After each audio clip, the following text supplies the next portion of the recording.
Hi students, welcome to NEET PG recall questions of the subject of forensic medicine, and we are doing NEET PG recall 2023. Right. So before we begin the recall, I just want to highlight this thing to every student who is going through this session, that in every class of mine I keep telling you that forensic medicine is a highly scoring subject. If you read the subject averagely well, you'll be able to score 100% in your examination. And 2023 was not an exception. The next 10 questions which we are going to discuss, you will see that the severity of the difficulty of those questions are of mediocre level, and anybody who has just read the subject throughout of different areas of the subject, he or she must have scored very well. In fact, I am very happy to share this with you that 5 questions out of those 10 were directly from the most expected questions in NEET PG that we did on 28th of February. So 28th of February, we did a session of most expected questions. 5th of March, examination happens. 5 questions straight out of that session of YouTube. So all those students who might have attended that session or must have seen that session later on, they must have definitely gotten a huge advantage. Okay, let's see our first question. The first question is, a sample from perineal area of a 10-year-old is taken. A test was performed using picric acid. So thing to see here is that picric acid has been used, and it shows a yellow needle shaped crystal development. So if person has used picric acid, yellow needle shaped crystals have developed. What is the test? And 4 test names are given: Barberio's acid phosphatase, Florence test, and Teichmann's test. Right. This question comes from a segment of trace evidences that we talk about, and we simply talk about this in every class. This test is Barberio's test. The correct answer is Barberio's test, also popularly called as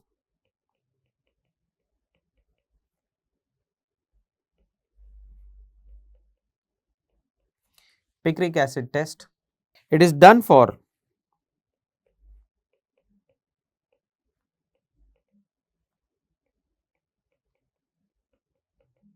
detection of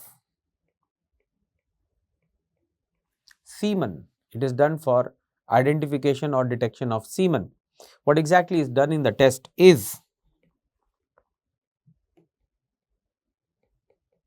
a smear of the alleged seminal sample is taken, and that smear is mixed with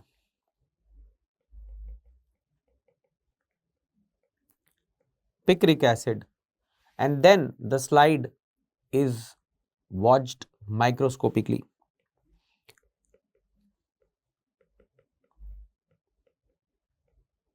So when we do the microscopy, what do we see? In the microscopic appearance, we see development of these kind of bilanceolate or yellow color needle shaped crystals. Okay.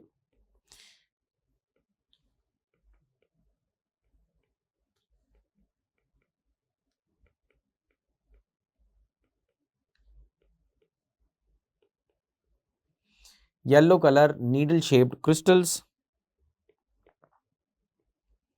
They are crystals of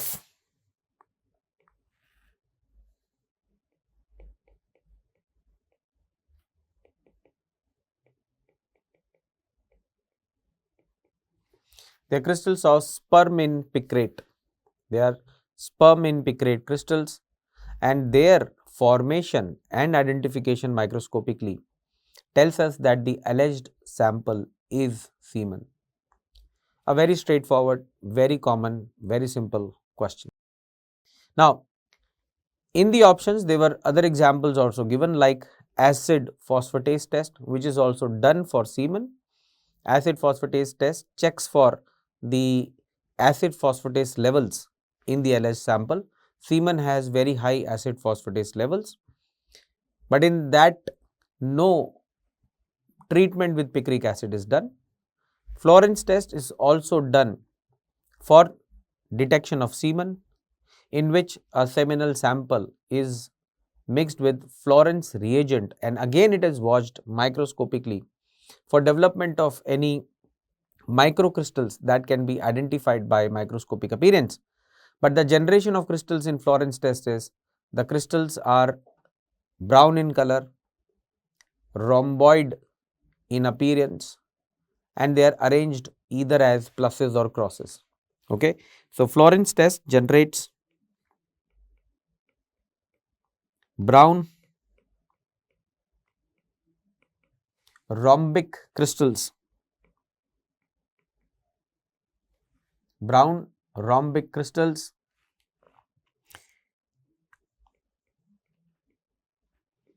arranged as pluses or crosses, right? They are crystals of choline iodide.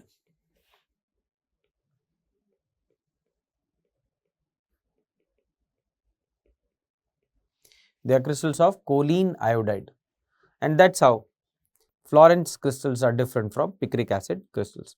And the fourth test, which is written in the option as Teichmann's test, which is probably asked, the fourth recall is not absolutely correct, whether it was Teichmann or some other test was given, and that is done for detection of blood, okay, not for semen.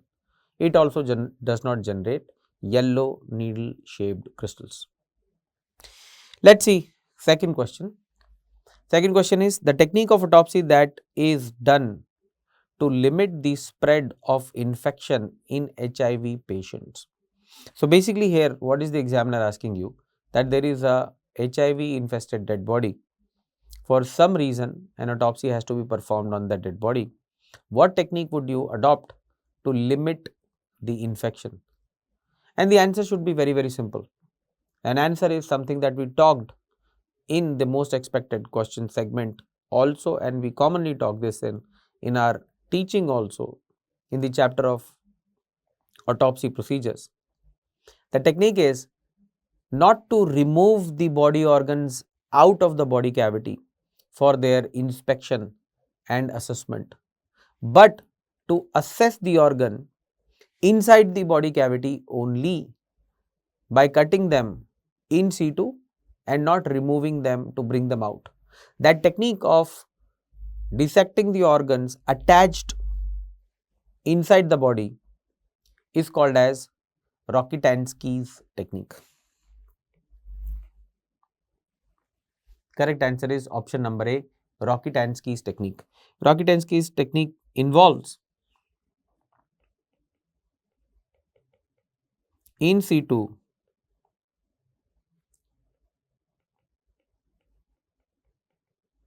organ dissection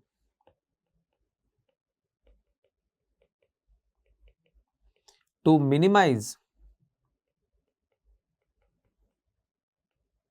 spillage of any blood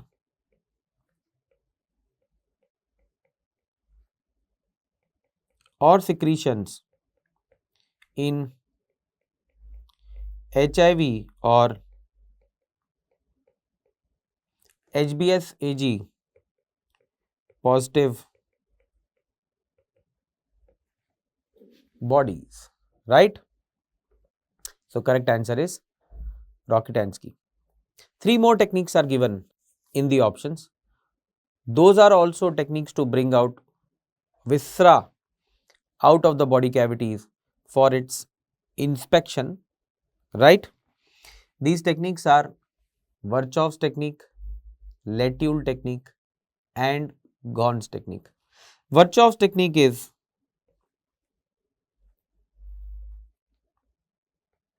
one by one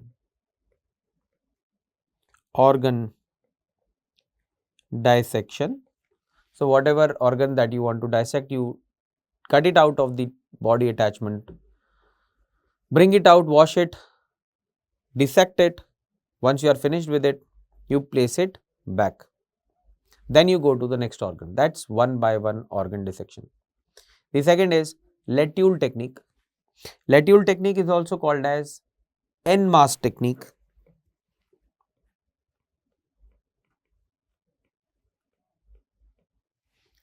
En-masse technique, where all the body organs from tongue to anus is dissected out of the body cavity as a single mass,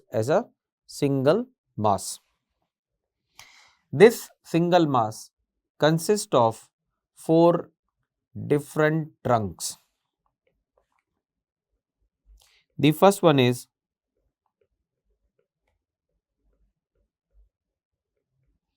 orocervical trunk. Second one is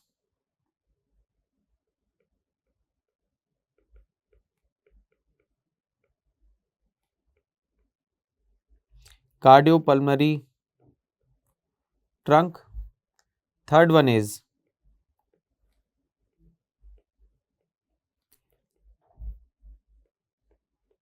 gastrointestinal trunk.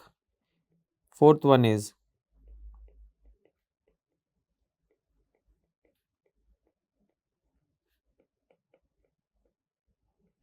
genitourinary trunk. Okay. So everything is connected inside the body. All those body connections as a single mass, orocervical trunk, cardiopulmonary trunk, GIT trunk, genitourinary trunk, they are brought out of the body as a single mass called as en-masse technique of organ evisceration or Latule. The fourth one is called as Gons technique. And Gons technique is also called as en-bloc technique. En-bloc technique. Now, what is en-bloc technique? Instead of taking the body organs as a single mass, four separate blocks are taken out. So, one block would be orocervical block, second block would be cardiopulmonary block, third block would be genitourinary block, fourth block would be gastrointestinal block, right? So, within a block, the organ anatomy is maintained, but interblock organ anatomy is lost. That's called as en-bloc technique or Gons technique, right? That was also a very, very straight question. Let's move to our next question. In a dead body, temperature was found to be 39 degrees Celsius. Okay. What is the most likely cause of death? Again, a straight, direct, and a question that we discussed in most anticipated question, direct question. The answer is septicemia. Okay. This question says the temperature was found to be 39 degrees Celsius in a dead body. What is the most likely cause of death? The answer is septicemia. In this question, the examiner is talking about a concept called as postmortem caloricity. So, concept that is talked about here is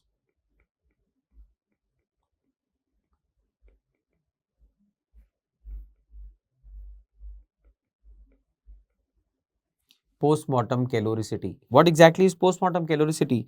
If I quickly draw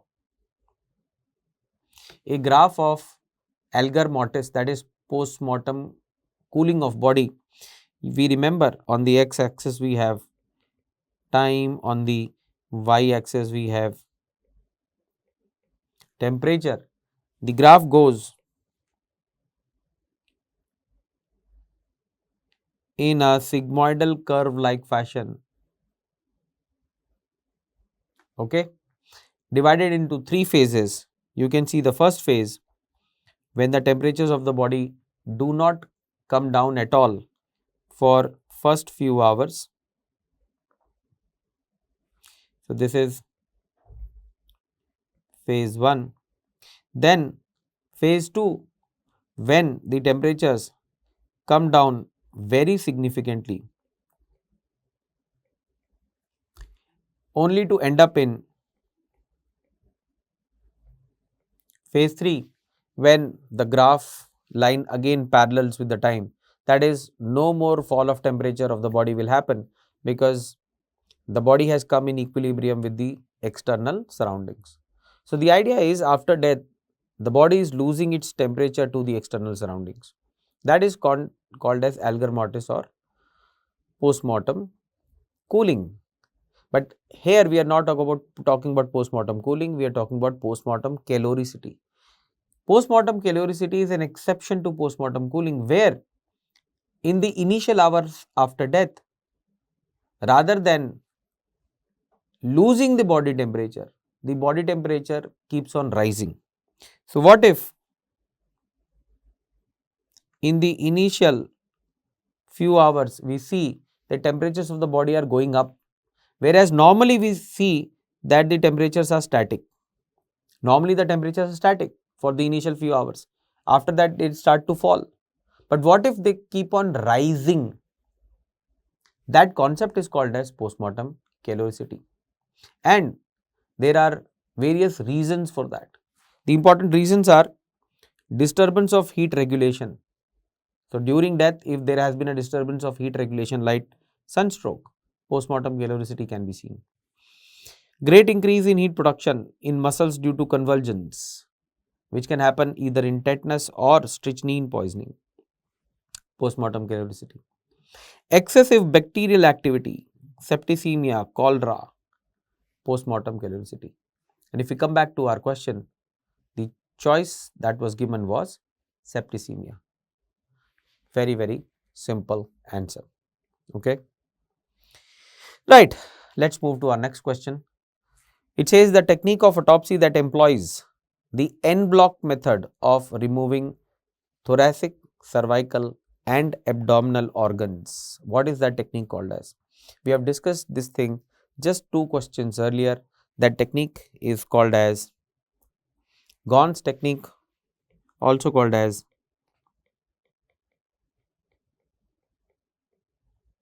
en bloc technique. Latulle is called as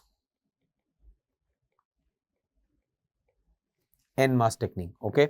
So it's a recall based situation.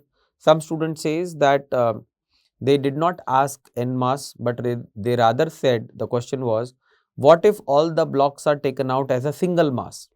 So if the question asked if all the blocks are taken as a single mass, then the answer would be Latulle, because in Latulle all the blocks are taken out of the body as single mass. Whereas if the question asked that what is the technique which causes evisceration to be done in blocks, like it has been written here in this question itself, thoracic block, cervical block, abdominal block separate, then blockwise dissection is done in Gon's technique. Okay. So depending upon what exactly was the question, the answer would vary between Latulle and Gon's. Next question, section 314 IPC deals with, time and again I have repeated number of times when we talk about important IPC sections, that section for criminal abortion is very, very important. Remember IPC 3112 to IPC 3116, they all punish for criminal abortion. IPC section 3112 to 316,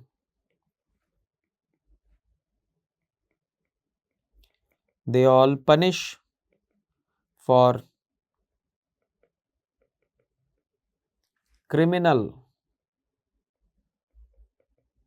abortion. I shared the slide with you as the first or the second slide during the most anticipated question, YouTube session on 28th of February.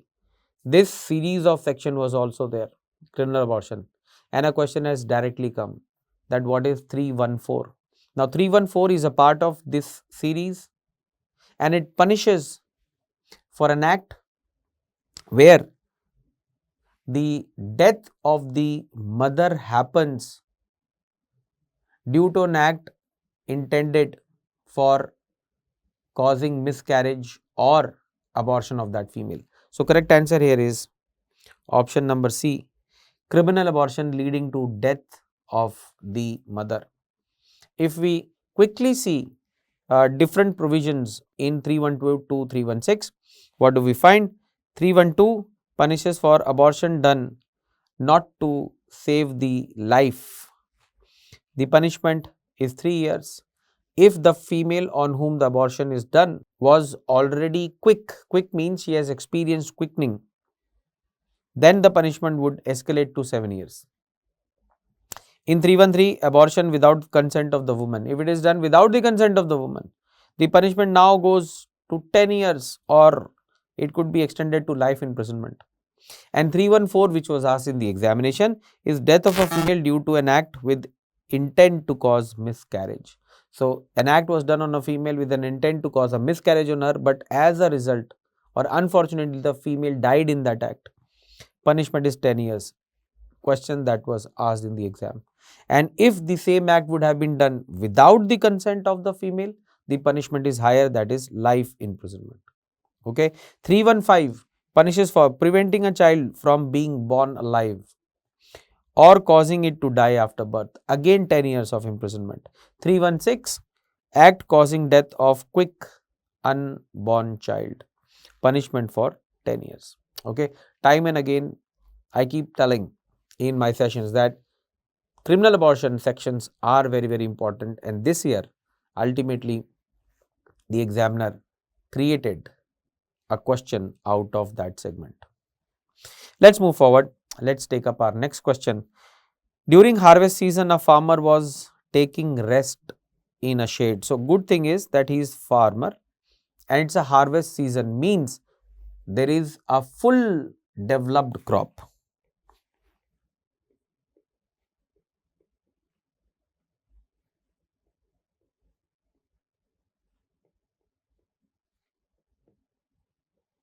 Right? Fully developed crop. He felt something biting and woke up to see it moving away quickly.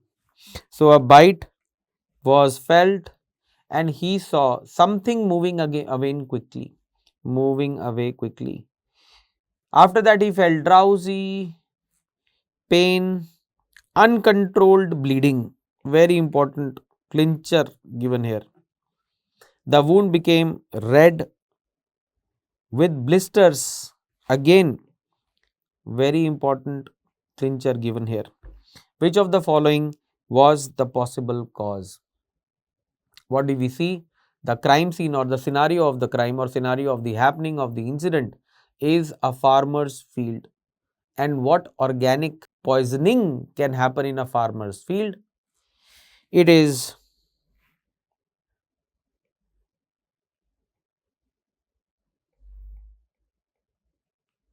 snake venom poisoning due to snake bite, right? We don't see wasps or scorpion in these areas. Okay, that's the territory of the crawlers, that is snake, full harvested field, larger fields. Okay, so obviously these two options are already out of context, that is wasp and scorpion. What we are left with are two options of snake, that is either krait or viper, but the sign and symptoms which are given along with that snake bite is uncontrolled bleeding, redness, blisters, pointing towards what is called as hemotoxic snake. So, the bite has been done by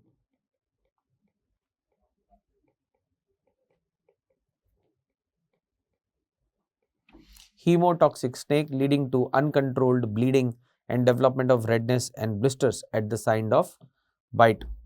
And hemotoxic snake is option B, viper. Krait is a neurotoxic snake. So, if it would have been a crate bite, although crates are more common than viper in India, the person would have rather presented with neurological signs. But in the question, hematological signs are predominant, telling us that it is a hemotoxic snake bite. Hemotoxic snake out of the choice is viper. Let's move ahead. Next question. A patient presented with organophosphate poisoning. He was treated with atropine and pralidoxim. After 4 hours, the patient had fever. What is the cause of fever? The answer is straightforward. It is atropine fever. In the question, the examiner is talking about atropine fever because it causes dryness. It decreases the secretions of the body. So, during the emergency treatment, as it would have been done in cases of organophosphorus poisoning, the body becomes dry, the temperature rises.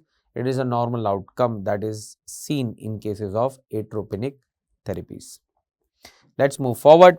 A 13-year-old girl child ate a fruit while playing with her friends. She looked confused. Her parents bring her to the hospital. On examination, she looked irritable and she has not passed urine since morning. Once you read the question till the extent that we have talked now, the clincher is here, not passed urine since morning.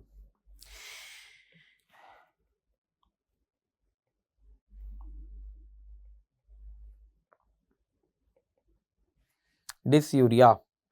What is the likely intoxication and the correct antidote? The likely intoxication is a fruit while playing.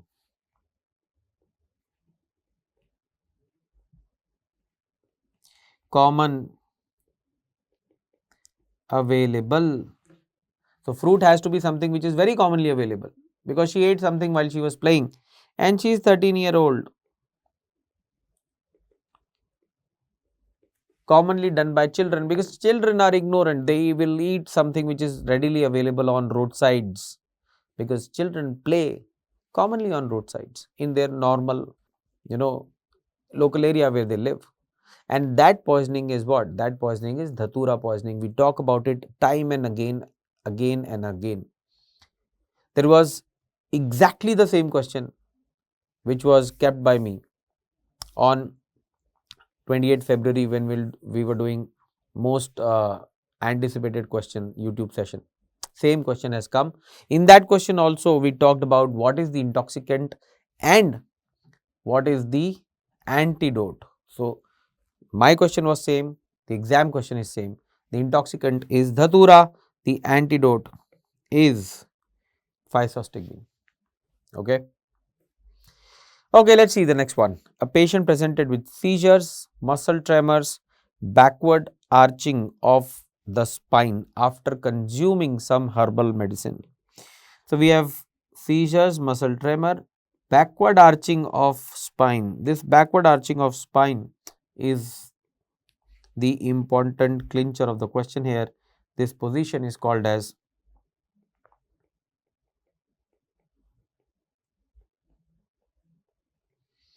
opisthotonus. The question is saying what is the most likely cause? The most likely cause is strychnine poisoning. In strychnine poisoning, we have muscle spasms, muscle tremors, and there are 3 particular positions in which a patient may be seen in strychnine poisoning. One is opisthotonus, second is pleuristhiotonus, third is emprosthotonus. So, a very clear forward opisthotonus is shown in the question.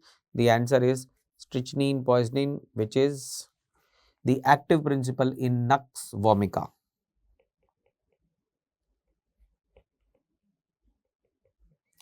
Nux vomica is a seed which is, these kind of plant preparations are used in many herbal medicines and all. So, maybe the person got intoxicated with Nux vomica. The active principle is strychnine. It's a spinal poison. Right. Let's see the next one. The question is, a labor working in hot summer day becomes unconscious suddenly. On examination, skin is seen as red, hot and dry. What is unlikely to be found in the patient?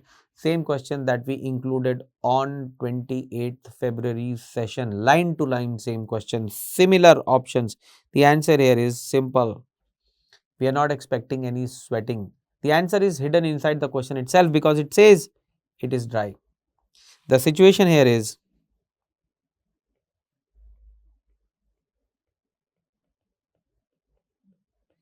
sunstroke. He is victim of sunstroke. If we see heat injuries to the body, there could be three kind of heat injuries: heat cramps, which can progress to heat exhaustion, progressing to heat stroke. In heat cramps, body temperatures are normal or increased. It's the beginning of heat injury. Sweating is generally present because the response of the body towards increased heat is there and the person has dilated pupil, right? Heat exhaustion, the body temperatures have definitely increased. The body is moist all over because the sweating which has started to rise during heat cramps, much of that sweat is working to cool the body off. So there may not be running sweat on the body, but the body is well moist with the sweat that has come out during the stage of heat cramps. And he is now complaining of thirst. He is intensely thirsty. It progresses to heat stroke when rectal temperatures are very high, for more than 41 degrees. So in heat stroke there is hyperpyrexia. The body temperatures have risen to a very high level where there has been a thermoregulatory failure. This temperature leads to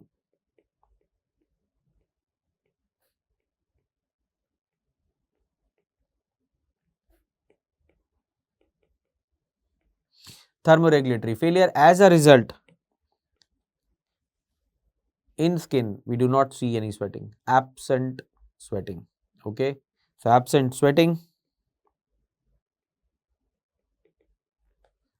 and we have contracted pupils now, right? So these are certain findings which we see in different stages of heat injuries: heat cramps, heat exhaustion, and heat stroke. In the question, simple heat stroke was given. The labor has succumbed to heat stroke. We are not expecting him to sweat. Great. With that, we come to the end of discussion of all possible questions. Remember, I will again repeat. If you will see, all those questions are very straightforward, very simple questions. I keep saying again and again, if a student has read forensic medicine averagely well, he or she would do very well in qualifying PG examinations, right? All we need to do is to read the topics and focus on them with very good intent, right? With that, I'll take your leave. I'll come back to you on Alan Next with discussion of our next recall. Bye. Take care. Keep preparing hard.